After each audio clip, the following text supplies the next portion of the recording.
समंदर में फंसा हुआ जहाज निकाल लिया गया है। तमाम लोग महफूज हैं।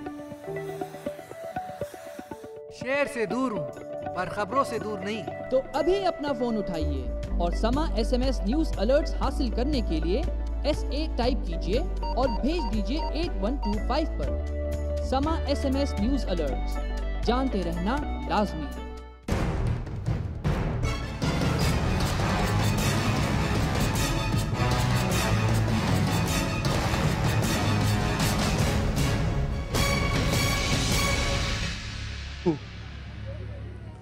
And welcome back to the show. Program आपकी बात जारी है। उस सोगवार खानदान ही नहीं बल्कि उस सोगवार महल्ले से कि जहां पे आज सुबह एक लाश लाई गई जो कि लिपटी हुई थी एक सफ़ेद चादर में, जिसे गोलियां मारकर कत्ल कर दिया गया, जिसके ऊपर टॉर्चर किया गया। इंतज़ामिया खामोश है। हमने कोशिश की थी कि ब्रिगेड थाने के SHO साहब को बुलाया जाए, उनसे बात की जाए, मगर वो इस वक्त मौजूद नहीं है। गालिबन शायद वो किसी मुजरिम को पकड़ने के लिए कहीं गए हुए हैं। मेरी दुआ है कि शायद कोई तो मुजरिम वो पकड़ के ले ही आएंगे कहीं ना कहीं से। ये तमाम महल्ला इस वक्त जिस गम और रंज का शिकार है, मैं एक मरतबा दुआ करता हूँ परवरदिगार से कि आपका महल्ला इस गम और इस तकलीफ और इस रंज का शिकार ना हो। एक मरतबा फिर आपको वो बातें सुनवाना चाहता हूँ उस सोगवार ख़ानदान से, उन बहनों से कि जिनके सर पे से भाई का साया हट चुका है। शायद अब ज़िंदगी भर उनकी किस्मत में आंसू बहाना रह गए होंगे। मेरी बहन, आप सिर्फ ये मुझे बताएं कि इंसानियत आज कहाँ खड़ी है हमारे मुल्क में? है ही नहीं है इंसानियत, नहीं रही इंसानियत। इंसान का खून कर रहे हैं तो कहाँ से इंसानियत रहेगी? इंसान जी माँ जी, आप बताओ। बेटा देख रहे हैं आपकी लाशें कहाँ तक उठाएं, बताएं आप हैं? कुछ तो रहम करें, कुछ रहम करें। क्या उर्दू बोलना जुर्म है? अगर जुर्म है तो बता दो, फिर उसका कोई हम हल निकाल। कहाँ तक? हम तो ये कहते हैं कि अरबाब इख्तियार से कि अपनी औलादों को लंदन अमेरिका में उन्होंने पढ़ा, उन्हें भी यहाँ बुलाया। उनके साथ भी यही सब या हमारी औलादों के साथ हो रहा है जो हम उठाए।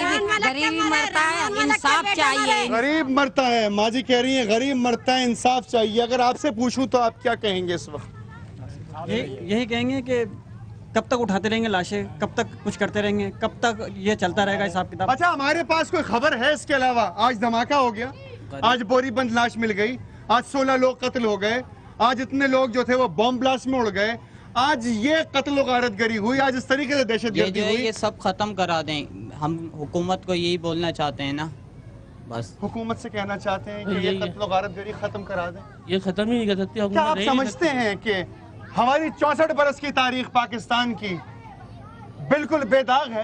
जी जी बिल्कुल। समझते हैं आप ये बात? क्या जी जी 64 बरस के अंदर आपसे पूछना चाहता हूँ, हमारी किसी हुकूमत ने दहशत गर्दों का कला कमा किया या नहीं किया? ये बता दें भाई, बता दें, आप बता दें। बता दो आप मुझे बताएं, जुर्म खत्म होना चाहिए या नहीं होना चाहिए? बेटा आपसे पूछूं, जी होना चाहिए। जुर्म खत्म होना चाहिए? जी होना चाहिए। सबसे ज्यादा जिम्मेदारी किसकी बनती है इस वक्त हम जराइम का खात्मा करें? हुकूमत का।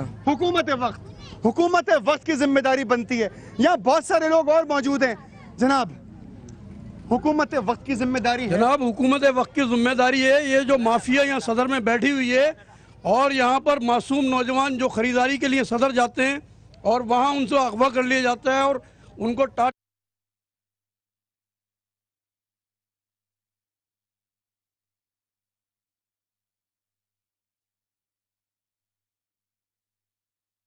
पुलिस के तमाम मुलाजमीन वहाँ भत्ता लेते हैं। आपके थाने के जो पुलिस के इंचार्ज हैं उनसे आप कुछ कहना चाहते हैं? पुलिस के इंचार्ज को हमने 10 मरतबा नाम दिए दहशत गर्दों के। वो थानों में बैठ के शराब पी रहे होते हैं, कोई कार्रवाई नहीं की जाती। ये अहले महल्ला हैं, ये उस रेंज में रहते हैं जहाँ पे इनका थाना है, मैंने जिक्र किया था। बड़े साहब, आप मुझे बताएं कि नौजवान मर रहे हैं, चाहे वो किसी नस्ल के हों, चाहे वो किसी फिक़े के हों, चाहे वो किसी मजहब के हों। बिल्कुल भी ना तवज्जो देना चाह रही है, वो चाहती है कत्लो गारत। तो हम अपना मतलब अच्छा, मुझे सिर्फ एक बात ये बताएं, कत्लो गारत से फायदा क्या होता है हुकूमत को? ये हुकूमत को ये फायदा होता है, उनकी अपनी सियासत चमकती है। गरीब जो है लाशें, इसी पे उनकी सियासत होती है। तमाम सियासत गरीब आदमी के पास वक्त नहीं होता। बात बताएं कि अपने बच्चे को दफनाने के बाद कलमा गो वो एक है या अलग है? पहले ये बताएं। ये सवाल आप हमारे पूरे पाकिस्तान से कर लीजिए। पूरे पाकिस्तान से सवाल कर रहा हूँ कि सफ़े अलग बनाई हुई है या एक ही सफ़े?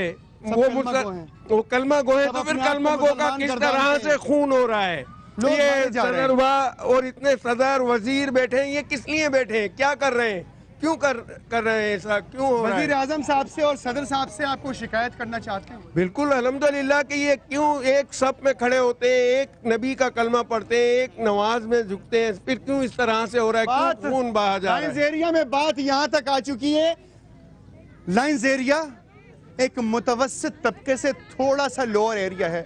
जरा मेरी बात सुन लें गौर से, क्योंकि बात यहाँ तक आ चुकी है कि जिन लोगों को आप पसमानदा कहते हैं, आज वो ये कह रहे हैं कि एक सफ में खड़े होते हैं, एक सफ में खड़े होकर नमाज पढ़ते हैं, एक किबले की तरफ झुकते हैं, एक पासपोर्ट रखते हैं, तो क्यों आखिर ये दहशतगर्दी होती है? क्यों लोगों के घर उजड़ जाते हैं, माओं की गोदी उजड़ जाती है? ये माएँ बहुत तकलीफ से अपने बच्चों को पालती हैं। जरा अपने बच्चों पर नजर डाल के देखिएगा और उनकी माँ से पूछिएगा कि कितनी तकलीफ से बच्चों को पाला गया है। ये बहनें हैं, इंसाफ मांग रही हैं। रहमान मलक को चाहिए, रहमान मलक के साथ अगर ये हो तो वो क्या करेगा? अगर हमारे गरीबों के बच्चे इस तरह ही मारता रहा, हमें इंसाफ भाई, इंसाफ, सिर्फ इंसाफ चाहिए मुझे अपने भाई का, सिर्फ इंसाफ चाहिए बस। हमारे को इंसाफ चाहिए, कुछ नहीं चाहिए। हमारे गरीब आदमी मार रहे, कीड़े मकोड़ों की तरह मार रहे, इंसानियत नहीं है, इंसानियत ही खत्म हो चुकी है। बिल्कुल इंसाफ चाहिए हमारे को, पूरी आवाम को। पुलिस भी कोई काम नहीं कर रही है, हुकूमत कोई काम नहीं कर।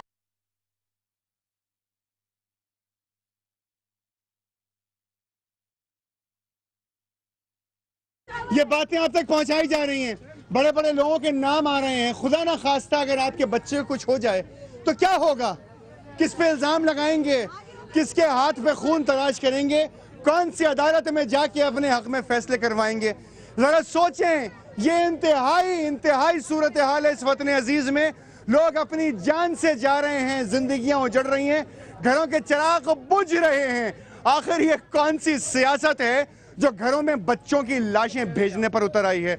अगर इस सियासत का खात्मा अब नहीं हुआ तो खुदा ना करे कि ऐसा वक्त आ जाएगा कि इस पाकिस्तान में शायद उन तमाम लीडर्स की जिंदगी भी महफूज नहीं रहेगी कि जो इन तमाम सियासतों के पीछे पुश्तपनाही कर रहे हैं। सिक्योरिटी इदारों को अपनी जिम्मेदारी अदा करनी पड़ेगी, पुलिस को और फौज को और एजेंसीज को मुदाखलत करनी पड़ेगी। अगर हमें अपना वतन बचाना है तो आज हमें फैसला करना होगा कि हम अमन व अमान बहाल करें और तमाम किस्म के मुजरिमों को कैफरे किरदार तक पहुंचाएं। मुझे जेट लाइन से इजाज़त दीजिए। इस तमाम सोगवार महल्ले के साथ मैं मौजूद हूँ।